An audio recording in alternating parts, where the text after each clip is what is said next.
Hi, I'm Kai, and today we have a look at the new ET200BL from Siemens. BL stands for baseline, and the baseline is not a replacement for the ET200SP. It is a more cost-efficiency automation solution with focus on efficiency operations and easy, simple installation. We will also have a look on the limits of these modules or on the whole system and how we can assemble it in our cabinets. So this is an IP20 system similar to the ET200SP. So you need to build it into an enclosure, and here we have also some nice developments which makes it easier for you. Let's start with the interface module. So the interface module is the IM155-8, and this comes along with an Profinet port. Basically, these are two ports which working as a switch, and you have no further other possibilities to connect, for example, fiber optic cables or something else. So this is the first limit we have. The interface module comes only with a Profinet interface. So only Cooper cable is possible to connect. In addition to that, you have the typical LEDs on the front side for monitoring the status, for example, and you have the connection for the 24-volt power supply. In addition to that, you have this plastic cover. This looks similar like the server module for the ET200SP, and this you need to mount on the end of the modules, so on the very last module. And basically this has not really a function. This is more or less just to cover the pins here. The next thing we want to have a look on is the number of modules and what makes them a little bit more special. We have analog input modules, we have analog output modules, we have digital input modules, and we have digital output modules. And here we come to the next limit of the system. We don't have any safety modules. We have no safety IOs. Safety is not possible with the ET200BL, so this is another limit. And we also have no motion application, so you cannot connect a resolver, for instance, and you have no other communication modules. So we are limited to analog input, output, digital inputs and digital outputs, and also the variants of these modules are very limited, but we will get some new modules in 2026. So you need to maybe to check if you haven't the right module yet. On each module you can also see the LEDs, and you can see the QR code to scan and download, for example, the data sheet.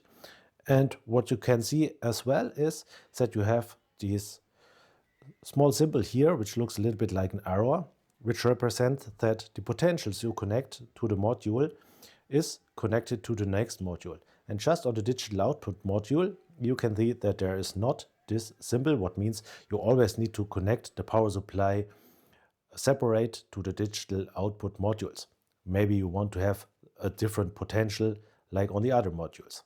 And a really nice thing on the module itself is when you have wired it and you want to change the lower part of this, what is basically like the terminal, the base unit on the ET200SP, you just can disconnect this wire terminal and connect it again to the new module.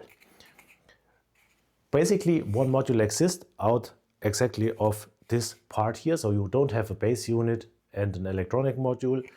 You have just one part and you cannot exchange this.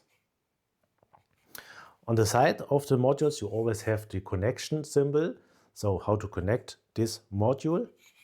And now have a look how we can connect it on a DIN rail. So basically you can assemble all the modules together already in one block, and then we can take the whole block, place it on the DIN rail, and just need to click here on this small fixing points, and then the whole system is fixed on the DIN rail. To disassemble it, you can go to the other side and also just click here on this part, and you can disassemble the whole block. To make it maybe a little bit more visible how to connect it. You get these terminal markers here, which you can place on the module to maybe see a little bit better where are really the outputs in this term here and where is maybe the power supply. And you can add this one, for example, to place your device tag. So as I have mentioned already before, it should be a cost-efficient solution, what means you maybe need to think about an application where you want to use it. In my mind, I have the typical applications that maybe inside the control panel you have a centralized CPU, maybe a 1500 CPU, and then you want to collect all the internal signals like feedback signals from MCPs, from MCCPs, maybe some just indicator lights in the front door, something like this. So basic applications. And therefore, I think you can use the ET200BL very good because this fulfills all these applications.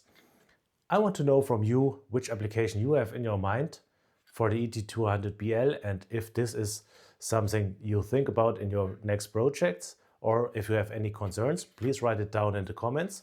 Don't forget to drop a like, subscribe to the channel, and I'm looking forward to more channel members. Hope to see you in the next video. Bye.